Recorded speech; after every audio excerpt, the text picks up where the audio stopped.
And we got to start with this game. It is a Broncos show.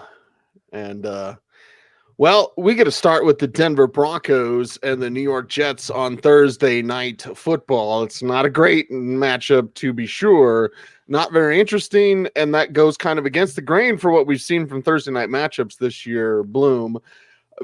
Okay, it's a Broncos show. Broncos and Jets. Broncos side first. It's Brett Rippon starting, who's very efficient. He's very smart. He gets rid of the ball quickly.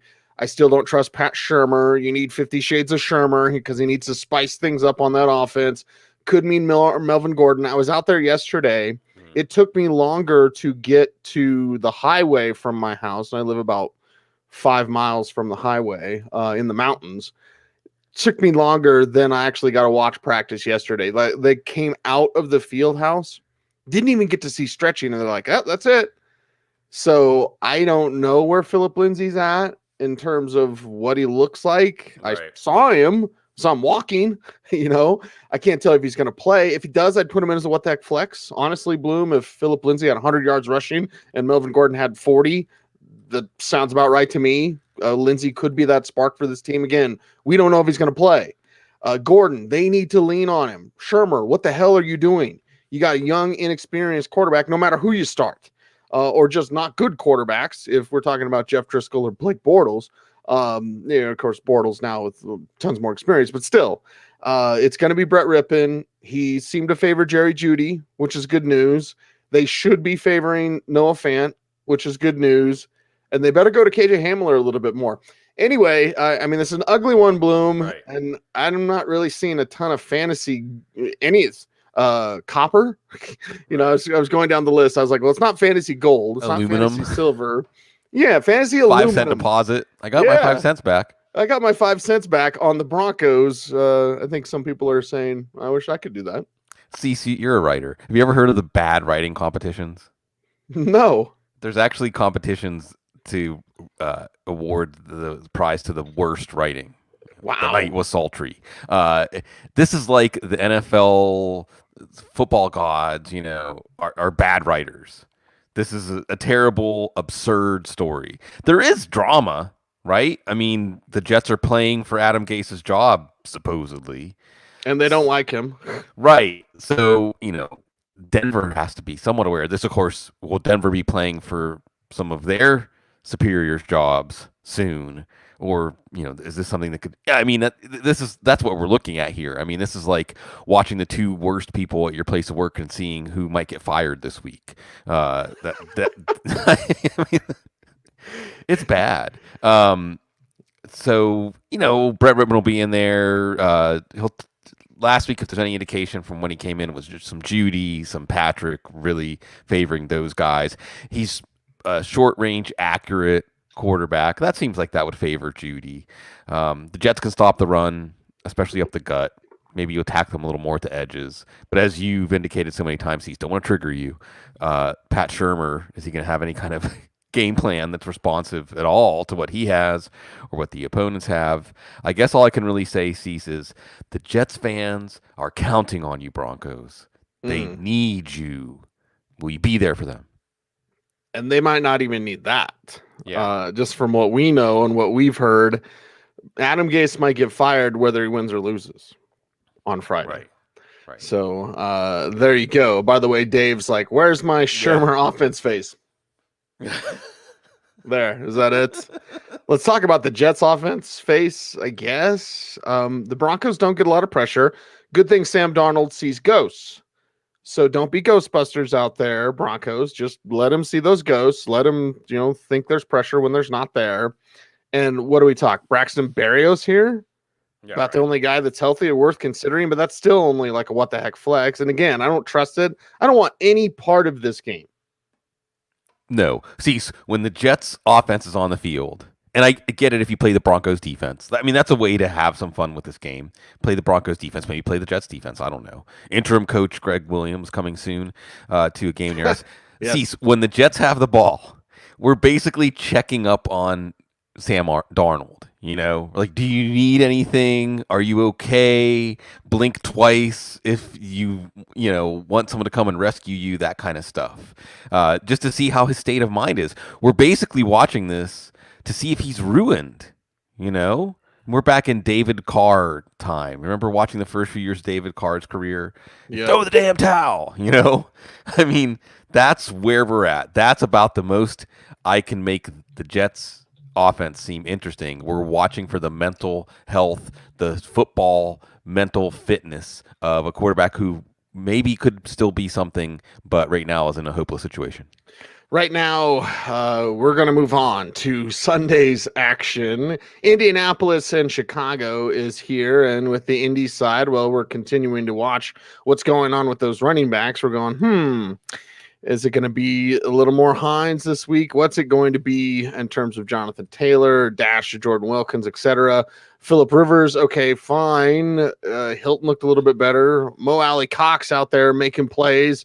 Are you feeling confident that will continue, even though he's not running many routes, Bloom, as we pointed out on the waiver wire show?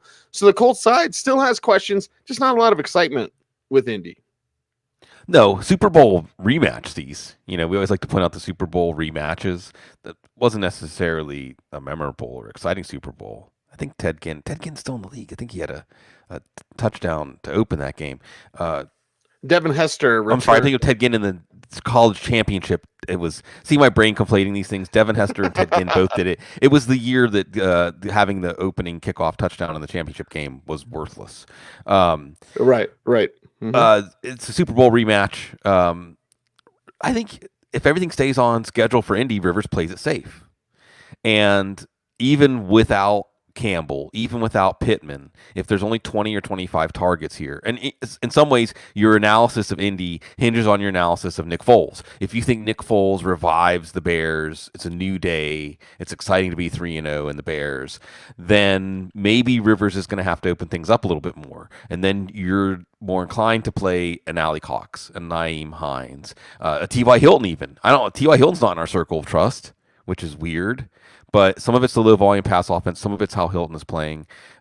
You've got Zach Pascal, even Jack Doyle. But I don't think we're trusting any play in the Colts pass offense. We're still fact finding here. It is Jonathan Taylor that we're looking at here. And I don't think Jonathan Taylor is going to be a league winner the way it's looking. Jordan Wilkins is running really well. And there's no reason for them to give Jonathan Taylor 25 carries a game when Wilkins gives them his energy, his efficiency, and maybe he doesn't break long runs the way that Taylor can, but he keeps the offense on schedule. And that's the main thing that they really care about here. So we're watching the usage of all these players. Taylor's the only one in your lineup. And also it's the Indianapolis defense. So, there's two sides of this. There's Foles. What do you think of Foles? And there's the Indy defense, which has been fantastic, but against Minnesota and the Jets. The Jags actually looked pretty good against them. So it's hard to judge the Colts offense without taking a stand on the Colts defense and Nick Foles. Although, based on the trend with the defense and based on what we've seen from Foles, I think this is going to be a good game for Indy to hold serve. But if Chicago can play Indy straight up, if Chicago can win this game, now we're talking about a 4-0 Bears team. Now we're talking about an interesting team that has a good defense, that has some weapons on offense, and all it took was getting rid of the quarterback. Yeah, all it took was less Mitchell Trubisky and more Nick Foles. No more Tariq Cohen.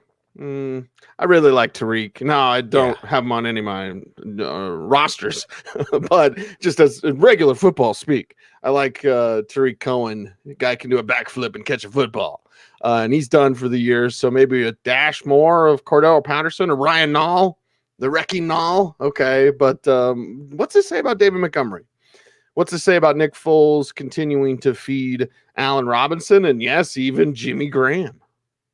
Yeah, I think there's a question here other than how is the offense going to respond with Nick Foles, game planning with Nick Foles going into the week. Does that allow Matt Nagy to do some more things that he wanted to do? Again, this is a Colts defense going into the season. We thought this is going to be potentially an elite defense with the addition of DeForest Buckner. Not so much in week one, which was more of an unveil for Gardner Minshew and the Jay Gruden offense. now, again, very interesting matchup here. I'm not going to go back to Nick Foles. I mean, maybe in a 2-quarterback superflex league, but it makes you more interested in playing Allen Robinson. It makes you more interested in playing Jimmy Graham. And maybe Anthony Miller's what the heck flex. Remember, he had the game-winning touchdown, second one this year, and he dropped a touchdown on 4th down in that game against the Falcons. And as you said, Cease, without Tariq Cohen, there's a few more targets to sprinkle around here. And then what does that do to the backfield? I think it's, hey, David Montgomery, this is why we drafted you. And as much as he can handle, he's an excellent receiver. He started to come on a little bit when Nick Foles came in. And again, what I'm watching for, Cease, is that spring in your step. I think that absolutely Trubisky being out there, at least through most of last year and certainly coming into this year, just depressed the offense, depressed the team, even though they were able to win some stirring comebacks. So with David Montgomery, this is a really important week to see if he can handle being a true workhorse. And again, we're watching that Indy defense to see, was it just the matchups? Not that Chicago is an elite offense, certainly better than what the Jets and the Vikings have been rolling out there this year, or at least in the 4th quarter. So a fascinating one, and one that we should learn about both teams for weeks going forward, more than taking a big stand when we set our lineups this week. A fascinating one, and I'm loving watching Cincinnati and Joe Burrow, even when he's getting beat up and Malik Jackson is like welcome to the NFL, but Jacksonville and Cincinnati. And it's intriguing about the Jacksonville side because the Bengals can't play defense. It's intriguing about the Bengals side because the Bengals can't play defense. So, right. And the Jaguars don't exactly play defense either. So, some fantasy goodness here. Now we're watching DJ Chark's practice. What is he's like Ezel and Friday Bloom, my neck and my back.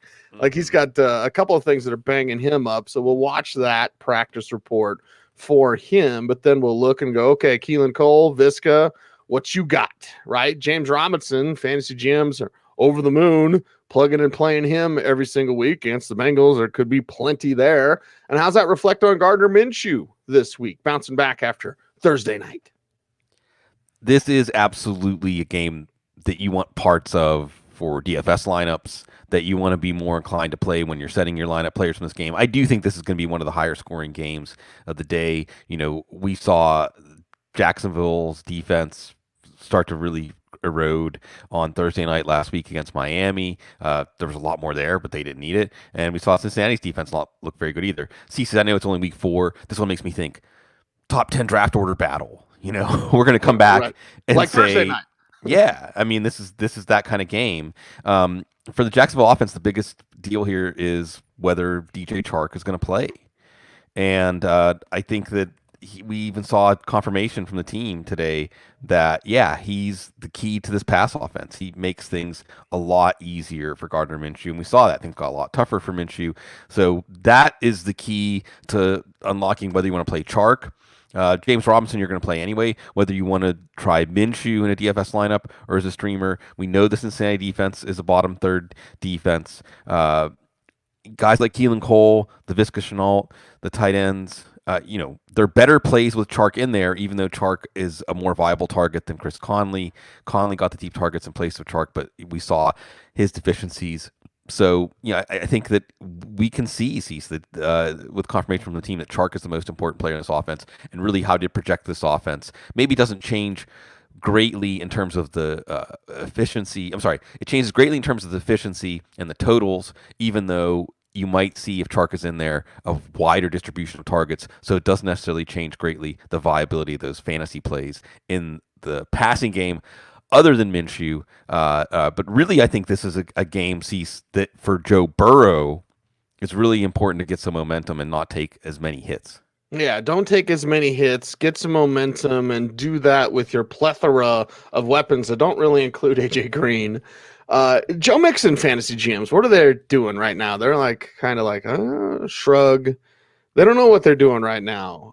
So how much do you trust Joe Mixon this week in this matchup? Of course, Cincinnati running the ball could help out Joe Burrow, right? Having more commitment to that. You know what else will help out Burrow as I trip over my words?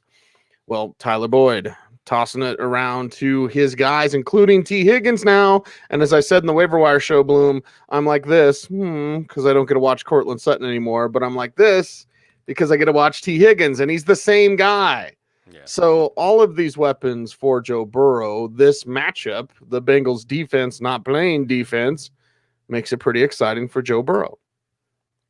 This is an exciting game for him. If you don't see the constant pressure, and hopefully what you also see is the offensive coordinator here, Brian Callahan and Zach Taylor, the head coach, make a game plan to keep Joe Burrow in his comfort zone. And Burrow, although he's taking hits and under a lot of pressure, has been showing really excellent ability to negotiate the pocket when it's getting tighter, to make things happen outside of the pocket. So we really like that for Burrow, and you have to love him this week. Again, outside of those quarterbacks you're automatically playing, Burrow is one of the best plays. It's a tough matchup for Mixon on paper. Jags' run defense has been one of the few bright spots on their offense. When the offense are facing them. However, don't you think, Cease, in this game, this is one where Mixon's going to get set up for some short touchdowns? This is one where Mixon may break a long run. This is one where Cincinnati's offense may wear down Jacksonville's defense. And even though Myles Gaskin had 22 carries for 66 yards last week, 22 carries, that's the important thing. Myles Gaskin had 22 carries against this defense. So I think you're going to see the highest volume game yet for Mixon. I think you're going to stick with him. I think this could be a breakout game, even though the schedule hasn't gotten that much easier in terms of run defense. Tyler Boyd is your clear number one target here. I think you're going to see Tyler Boyd really be someone we're not taking out of our lineup or asking about from here on out. And then the next question is, who's next, right? It doesn't look like it's AJ Green, which is sad. It probably for this week when you're setting lineups, you should consider it T. Higgins. And something else to consider, I know I echoed a lot of the praise that was out there about CJ Henderson week 1. This is kind of like the Jag season, right? Henderson, week 2, week 3, he's given up a couple of touchdowns and is no longer a bright spot here. So that's another reason to like Higgins. Keep an eye on Auden Tate. He had 3 end zone targets last week. 1 drew a defensive pass interference. So maybe it's Tate getting 2 touchdowns instead of Higgins this week. Or again, maybe it's Mixon with Henderson out there. I think that you're going to see him targeted. I hope, Cease, this is a positive momentum game for Joe Burrow. And, you're working your way up the stair steps. You almost lost. Then you get a tie. Let's get that first win for him. Just keep going up the ladder if you are the Cincinnati Bengals. If you're the Cleveland Browns, have a little fight, right, against Dallas this week. We'll see. It's going to be interesting, right? You have a team in Dallas that people are excited about that offense, and there are pieces. What is it? Is this Jarvis Landry's last stand? Yeah. Before you shut him down. I mean, if you can't do it against Dallas, you're just not going to do it. Obviously, you're starting Nick Chubb. You have Kareem Hunt as a what-the-heck flex, if not even a little bit more. Watching that tight end situation, should Harrison Bryant get another touchdown, what have you. But how's this reflect on Baker? How does he respond in a game where he should respond well? Do you trust that?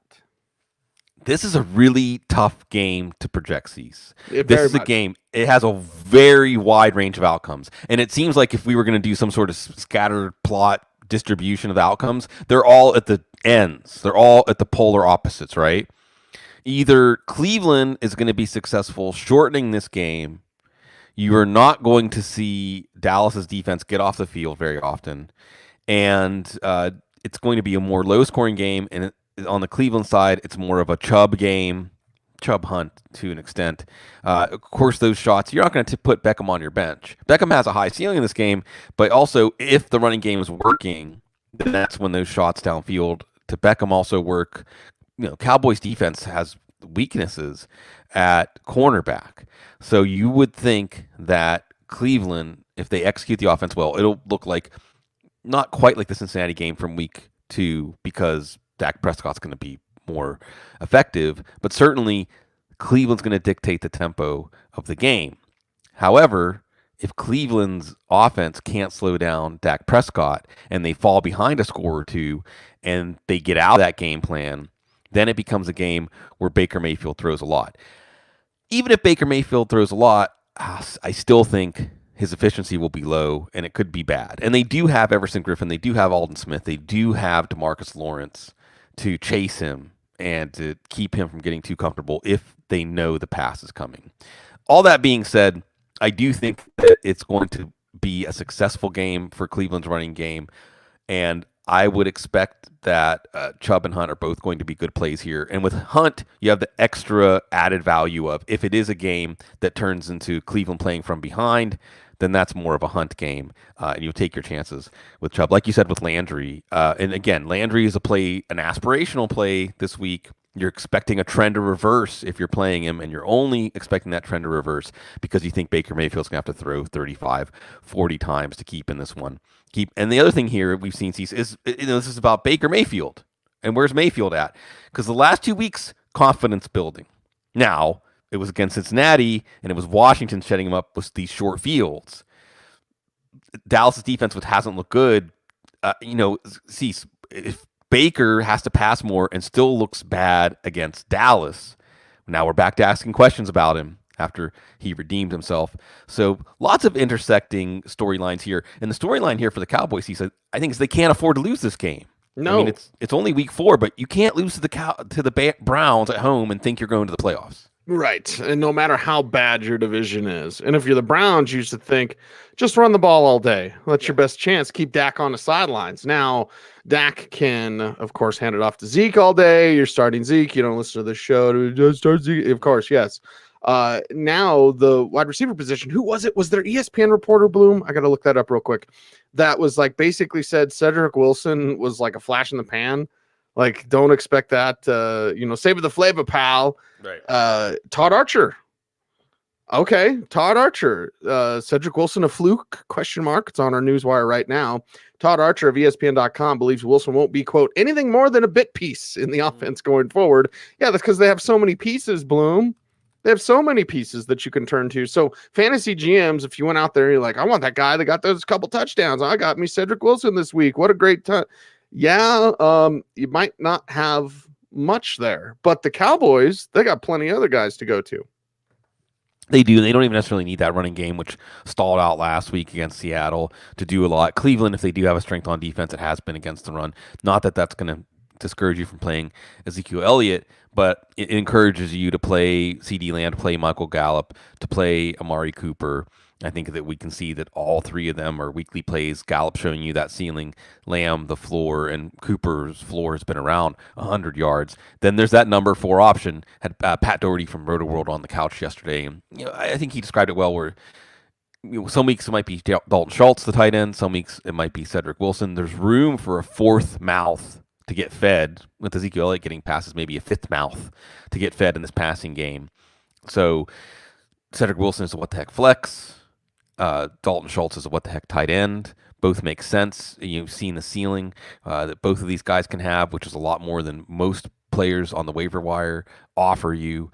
But again, Prescott, he did everything good to keep his team in the game last week, and he's going to have to drag this team. He might be up to it, and with each time he can do that those wheels, like the national debt, the counter, that's the Dak Prescott counter on his next contract. Yeah, good job, Jerry. Way to go. Yeesh.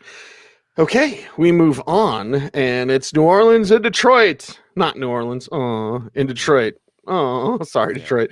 But the Saints side of things, fantasy GMs are like, okay, what's going on with Emmanuel Sanders and Traquan Smith? And let's look at the tight end situation, and let's look at Alvin Kamara. Lots of things to get to here against the Lions. How do you feel about those Saints this week? Yeah, the Saints, after beating the Bucs in week 1, coming to week 4, they're not feeling as good as the Bucs, right? I mean, they've got problems on defense. The Bucs are getting incrementally better, and the Saints are kind of like, ugh. Right. The cracks are showing. The cracks are showing in the defense. The cracks are showing in the Drew Brees' arm strength and ability for this offense. That being said, we don't do Sunday night recaps. If Sean Payton just wasn't addicted to mixing in Taysom Hill at the most important moments of the game. That's the thing, Cease. It's at these moments. I mean, it was a crucial juncture of the game. That's when you're going to run Taysom Hill? Really? Not even run him as a chance where he gets to do some stuff in the open field and has the threat of dropping back as the quarterback so the defense has to play the pass too? No. So for all the problems the Saints have had, if they had hand the ball off to Taysom Hill at that moment, Maybe we're talking about a resounding victory at home against Green Bay, who we thought was the best team in the NFC coming into that game. So it's hard to read the Saints. It's hard to read the Lions. And as my friend Lang would point out, two wonderful French cities, two cities maybe that have had a similar arc of American greatness, and then still a lot of greatness in these cities, even though they maybe aren't as relevant in the national eye as they used to be. Michael Thomas coming back for this one? Possibly. And it's Michael Thomas. I mean, just out of respect to Michael Thomas, we're playing him if he's back, even if they're rushing him back. Yes. It probably helps Drew Brees. Drew Brees is still a high floor quarterback, and I'm not afraid of the Lions' defense, but he's a low ceiling fantasy quarterback at this point.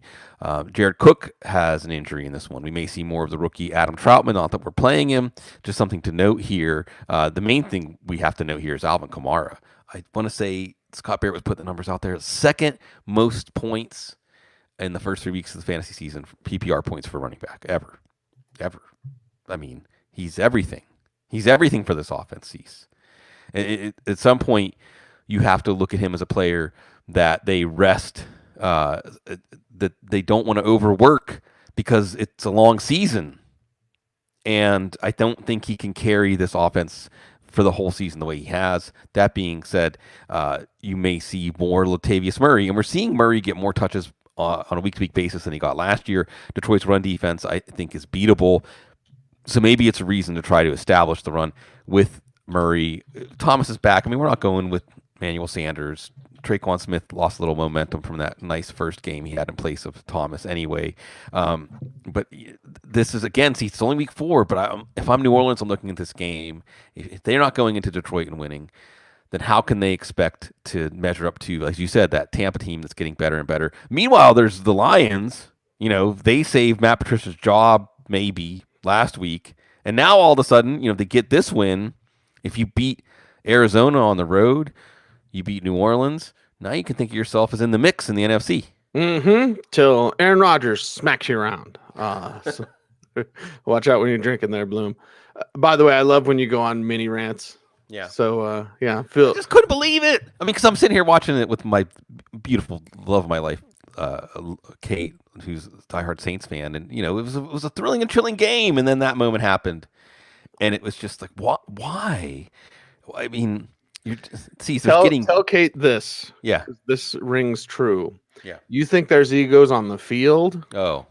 Those egos in that coaching staff and the front office are much, much larger. Yeah. And they're getting cute with it. This is like Hello Kitty, you know? This is like Karopi or something. Like you can't, what is the cutest of all cute things? That's handing it off to Taysom Hill when the game is on the line. Yeesh. Okay, let's move on to the next game. Or wait, we're going to talk about Detroit. Sorry, I forgot about you, Detroit. It kind of happens. Now, they say Adrian Peterson, he's going to be the guy. Yeah, that's fine if they got a lead. You know, against the Saints, probably not going to happen. So we'll see a little more DeAndre Swift because that's what he is, Bloom. He's not what he get no carries last week, right? It's just catch. Okay, that's it. So this is their formula. Adrian Peterson, a tiny dash of Kerryon Johnson, and then DeAndre Swift, the receiving back. Kenny Golladay back in action. Fantasy GMs will like that to a certain level. And of course, you know, Matthew Stafford can play at a high level, certainly. TJ Hawkinson fantasy GMs are like, what am I doing? The Lions should be thinking, what are they doing with Matt Patricia as their coach? But good luck, you just kept them around another year. Right. Matthew Stafford's looking like a better play with Kenny Golladay in. Of course, Galladay's going to be matched up with Marshawn Lattimore, but that's not going to scare us. Marvin Jones hasn't been doing as much anyway. Going to match up with Janoris Jenkins. I mean, there's a chance that Jones could beat Jenkins badly on a double move and get a long touchdown on this one. And that's the problem, right? So you have the strength of this defense on the outside with the corners, but they're the new Arizona Cease. They're giving it up to tight ends every week. Last week, I mean, how far do you have to go back for the Green Bay tight ends to have 8 catches for 86 yards and a touchdown in a week? Like Jermichael Finley days or something, you know? I mean, and this was with Jay Sternberger and Robert Tonyan against this defense last week. Of course, Jaren Waller had the big game against them in week 2. So absolutely, this is the Saints defense. You know, O.J. Howard had an easy touchdown against them in week 1. So it is a T.J. Hawkinson week. And this is also going to be a good measuring stick for whether we're just going to automatically start our tight ends against the Saints. And it makes sense with these outside corners that you're going to funnel targets to the tight end. And then there's that backfield. It's Adrian Peterson's backfield. See, why would we think that this is going to stunningly reverse when Peterson, they're winning. And Peterson, this goes back to something we talk about a lot, Cease. Certain qualities in a running back are catnip to coaches, and whatever they saw in Kerryon Johnson, who's at least playing well in the passing game, whatever they saw in DeAndre Swift, they see what they have now in Adrian Peterson, and he fits the way they want to win games. He fits. It's like what you see when you look in the mirror, right, Cease? Like maybe you don't see who you actually are. You see like who you want to be. They want to be a team where Adrian Peterson's going to run the ball 25 times and they're going to control a game. I'm not saying to play Adrian Peterson because of that, but obviously it cuts the value off at the knees of Kerryon Johnson and DeAndre Swift. And we'll be talking about DeAndre Swift and shut him down. But fascinating matchup. Teams arrows pointing in different directions coming into this week. Teams trying to figure out who they are. This is a very, very tough game to gauge because the Saints are on the road, but the Saints are in a dome, so it's kind of like they're at home. Yeah. Can I just take this pencil out of my ear? It looks stupid. Right. There you go. You take it out because I was thinking, I just had my pen, and I was like, wait a second, this is actually my drafting table. Because what I'm looking at right now, the screen is my tablet. I have a 24-inch tablet that I draw on, but I draw electronically. But yes, I still have old pencil and paper as well. Bloom, I got to show you my prints for the Comic-Con show this weekend. Oh. Those are awesome. Anyway, what's interesting is we're going to skip over Pittsburgh and Tennessee. Bloom, just briefly tell our listeners and viewers, like, we're going to talk about them tomorrow. Right. Because we should have some more clarity on that Steelers-Titans game. It's important to point out that the game's going to be played on Monday or Tuesday. That's the plan to allow time for more testing. And I have to say, we'll ping and we'll hear from all of the league software providers out there. I believe that when Minnesota and Philadelphia was moved to a Tuesday night about 10 years ago, that Tuesday game still counted for that week's fantasy totals. But we're going to wait until we get some more clarity on that. As of right now, if you're listening on Wednesday or even Wednesday night, Thursday morning, you haven't had waivers run yet, I would set your lineup without your Pittsburgh and Tennessee players and make sure you make moves so that you are okay with the players you have to field a full lineup just in case. Because, again, they're giving more time for testing, but if the testing results are not what they're looking for, then we may not see the game played this week. We'll see. Stay tuned. Stay tuned and always stay dialed in like Wes with our Audible drinking or smoking game. Because, get comfortable. Colorado. Get comfortable. It's fine. It's fine. Relax. Take your shirt off. Seattle and Miami, that's up next. And Russell Wilson, let him take his shirt off. I don't know what that means. But anyway, let him cook, right? Okay, get the apron on. Let Russ cook. And against the Dolphins could be plenty of cooking. We're waiting on the practice status of Chris Carson, although we did receive good news. So those with Carlos Hyde shares, you're like, oh. But, hey, Chris Carson with some good news off a dirty play. So, yes, please let Chris Carson play. Again, watch Friday's practice status. No need to watch the status for DK Metcalf or Tyler Lockett because they're both good. Good. You want them in your lineup along with Russ. Cooking this week against the Dolphins defense that isn't where they wanted to be. And Bloom, where honestly, I thought with all their additions, I was like, oh, they'll be a little bit better. Brian Flores, nah. Their defense is still struggling. It is. They have something to build on with the win last week against Jacksonville, but this is a little different. Russell Wilson, Gardner Minshew, a little different. Can I just take a step back, Cease, for a second? It's not going to be a rant, not a total rant, like a little R rant, not a capital R rant. And we're, like, breathe it in. Russell Wilson's cooking. Breathe it in. All the aromas, all the spices, all the good things, because let Russ cook was successful. Why did it take so long? Why did the quarterback have to publicly lobby for this? Everybody that watches football could see that he's been one of the best quarterbacks in the game basically from day one. So it's great, but Cease, I think that this is going to be a little too on the nose for this moment in our country's arc. Let's not get too excited congratulating people for finally embracing a belief that they should have had all along. you know. Anyway, so yeah, Russ is cooking, and that means this game's going to cook. This is a fun game. If you can only watch one game other than Kansas City, New England, of course, this would be the game you'd want to watch just for entertainment. You know, what is there to say? I mean, Miami's corners. How healthy is Byron Jones? How healthy is Xavier Howard? I don't care. You're going to play both of them. Remember, Russell Wilson faced New England and J.C. Jackson and Stephon Gilmore. It didn't matter. You still want to play those guys. But maybe a little more to Greg Olsen, who had a redemption game last week. You are going to see this backfield. So the one thing against Miami last week, James Robinson was very good. However, Robinson was very good because he got the short yardage touchdowns and he got the receptions. Again, eclipsing, I think it was Eric Edholm put out there first. He had more receiving yards last week than he did in his whole senior year at Illinois State. Mm-hmm. Redbirds, baby. Now, this week, I think it's going to be Travis Homer back at home in Miami, who's going to get those receptions, and Carlos Hyde's going to get those rushing touchdowns. So you're splitting the difference here, but I do think you have to like Carlos Hyde with chances to get on track in this game. I don't think we're going to see Chris Carson this week or next week because the Seahawks have a week 6 bye. Still, you're happy if you have Chris Carson. It's a dirty play. It's bad news, but this is really exciting because we have Russell Wilson cooking Cease, but on the other side, Ryan Fitzpatrick's got to relish this opportunity going into this game, right? I mean, isn't this a quarterback's dream?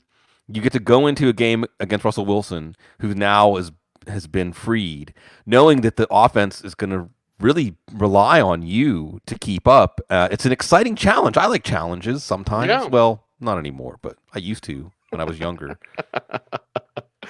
Well, Ryan Fitzpatrick, that injection of youth that he's feeling coursing through his veins.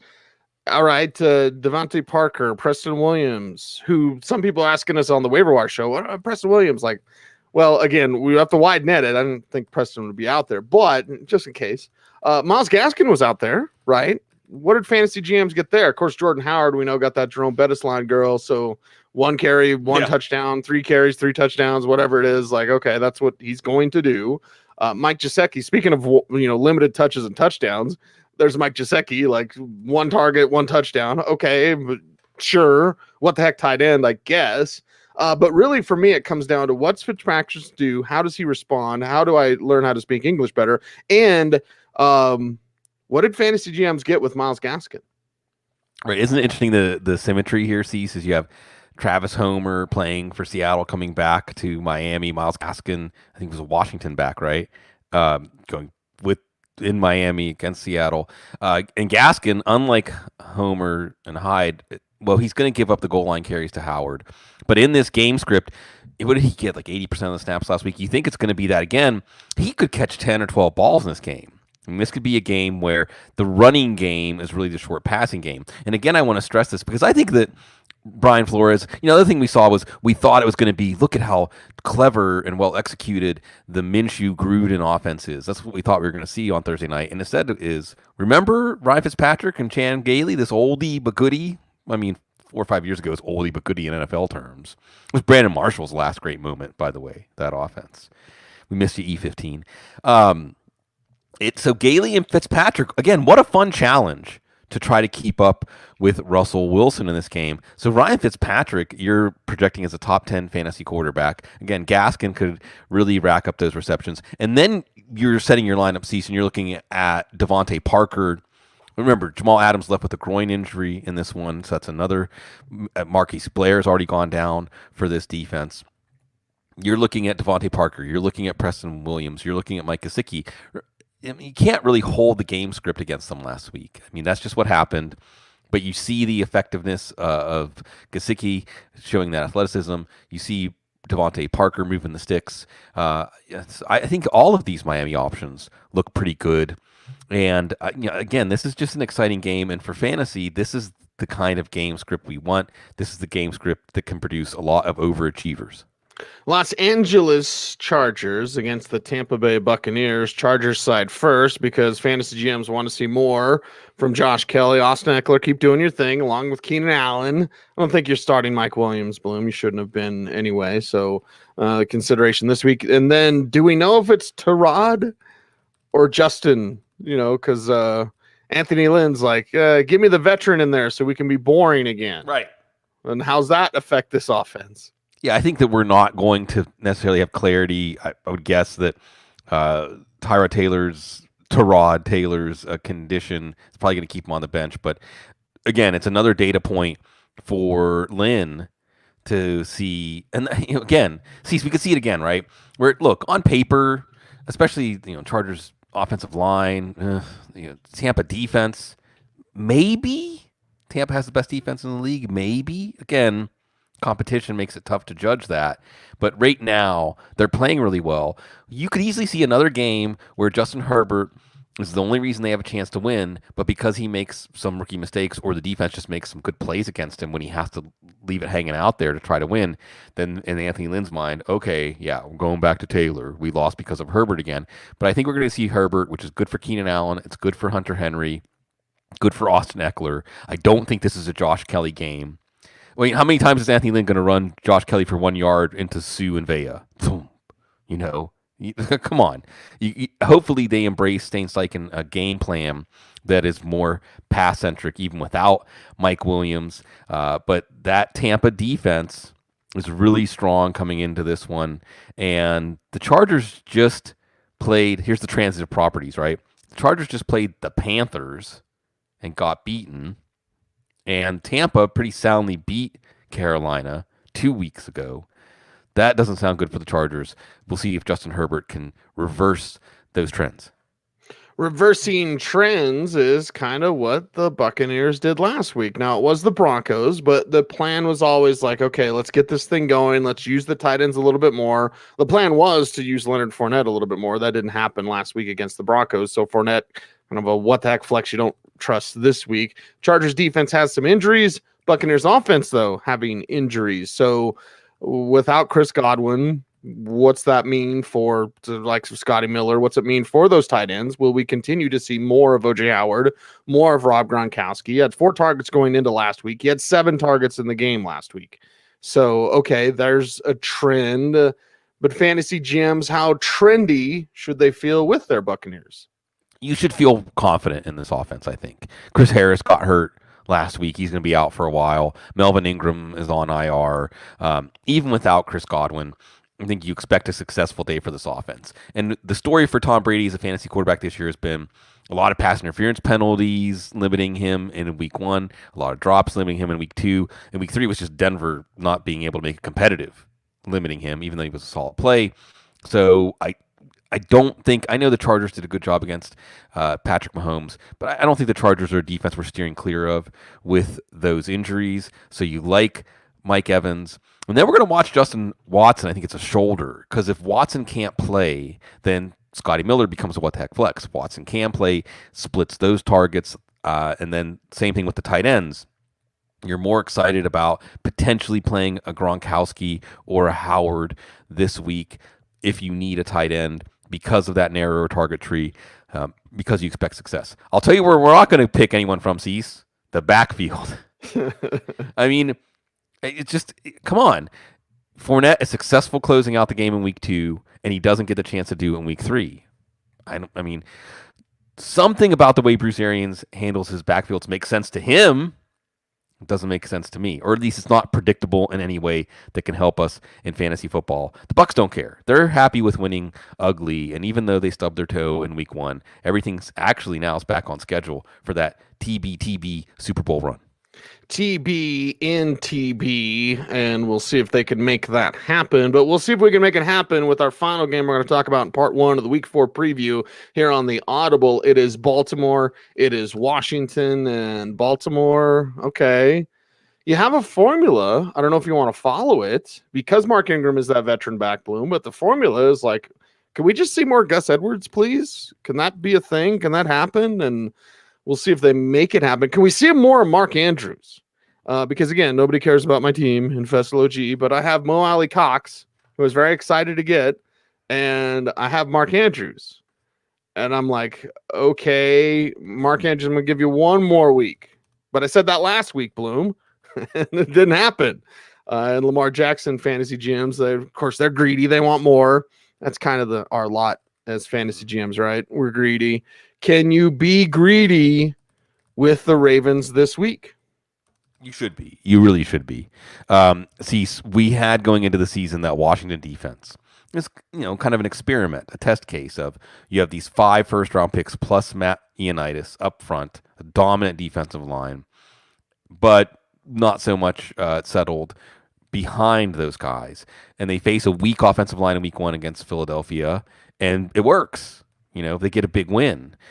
Week 2, okay, Kyler Murray, he's tough to corral no matter how good your defensive line is, but they were competitive enough in Arizona. Week 3, Chase Young goes out, Ioannidis goes out, boom, collapse. Now, some of that was fed by Dwayne Haskins. Dwayne Haskins that was a weight-bearing wall. Oops. So he sets up the collapse with his interceptions, with his turnovers. But I think that they don't stand a chance. The only chance Washington's defense has here is that Baltimore's on tilt after what happened. But I think just the opposite is going to happen. It's going to remind them, this is who we are. All this stuff still works. We were tight. There was a lot of drops. They put a lot of pressure on themselves and relived that nightmare they had against Tennessee where they really couldn't muster anything to get back in the game. So, yeah, it's a get-right game for Lamar Jackson. It's a get-right game for Marquise Brown. Get-right game for Mark Andrews, who all had their down moments. The backfield is the real question here. Dare I say, I think Gus Edwards might be the best play in this one. Now, I say that, and Mark Ingram could still get like 2 touchdowns. This is the kind of game where you actually see coaches' intent, right? And if the idea is sending a message, hey, all 3 of these guys are going to still be important. Mark Ingram's still one of our veteran leaders. Maybe you give him the 1-yard touchdowns in this one.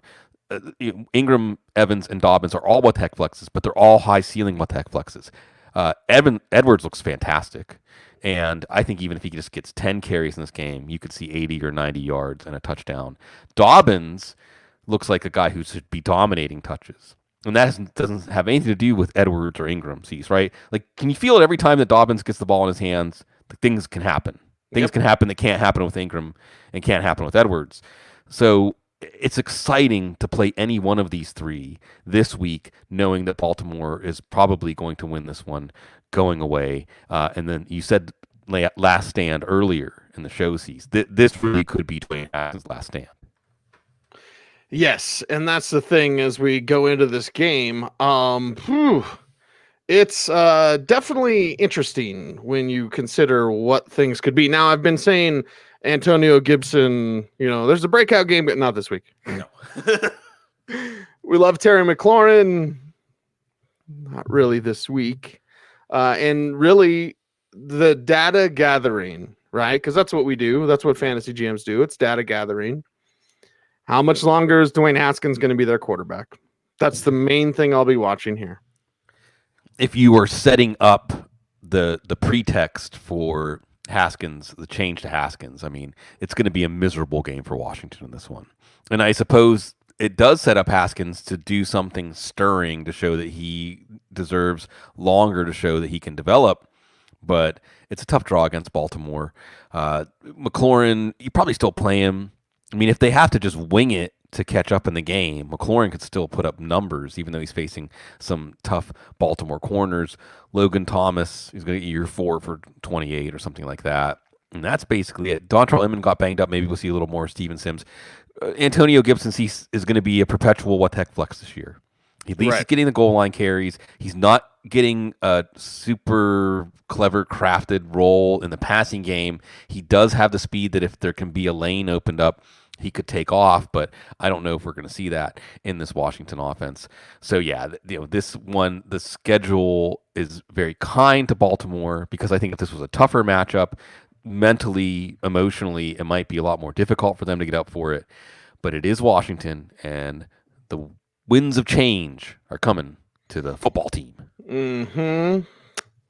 Now you got me thinking of Klaus Mina.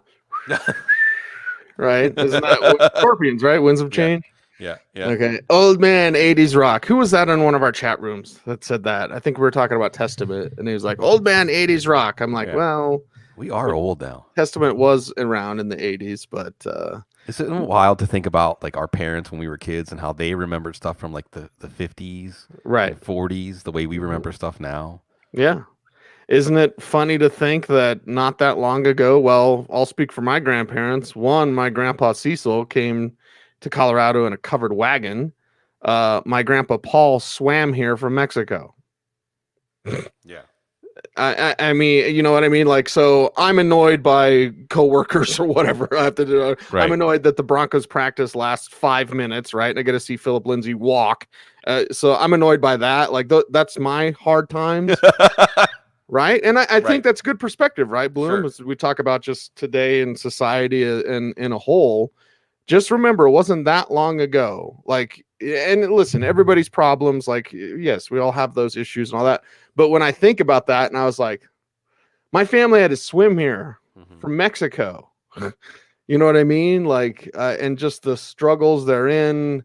My grandpa Cecil coming over in a covered wagon, and that's not that long ago. So yeah, we're old, but there's some wisdom that can be gained. Yeah, we're right, soft too. My oh God, yes. Oh, my grandmother's, I think, started out as a cleaning lady in a luxury hotel in Pittsburgh, speaking no English, and like within 10 years was running the hotel. You know, nice. Kate's great grandfather Robert McKee, one of the great builders of the United States, including like Los Alamos and things like that. But I think was 7 years old and was basically on his own. You know, I mean, this is a point. Let's just get it right out there, Cecil. I know that the national mood isn't great right now. Our ancestors faced it so much more in terms of challenges, whatever kind of challenge you can think of that we're facing. Right. You know, pandemics, and they wanted to come economic. here and they wanted to be something. They wanted to build something. It's the open-ended story. So build it. Yeah. Build it. Don't destroy it. Right. Build it. Well, and it's an open-ended story, and the redeeming thing, hopefully, in the end, about the nation that we're part of, as we cover the sport that's really, truly the national pastime. That John Boyce, just brilliant, wonderful writer, just put out his newest project, and I think he was talking about how he loves football, he loves America, but both are designed to destroy people, you know. But yeah, I think that it's an important moment to remember that the story is open-ended. My story is open-ended. Your story is open-ended. Our country's story is open-ended. And we can write the next chapter together, whatever it's going to be. And I'll look forward to writing another chapter with you and all of our wonderful people. Again, tomorrow we get some more clarity on the Steelers Titans and wind up with What the Heck Flex. Yeah. Look at you, Segway King. Yeah. He is Sigmund Bloom. I am Cecil Lammey. We are the Audible. I want you to do all those YouTube things, like, comment, share, subscribe. And we thank you very much for helping to grow this channel, help kind of spreading the word about footballguys.com. We thank you guys for your business and checking out the videos, checking out our free daily newsletter, checking out our website, signing up for a subscription if you'd like. Like, again, we just thank you guys. Very, very appreciative. And we're here with you on this journey. So let's all be positive. Let's go out and have a smile and share those good feelings. He's Sigmund. I'm Cecil. We are the Audible. Everyone out there, thanks for watching. Thanks for listening. Stay tuned and stay frosty.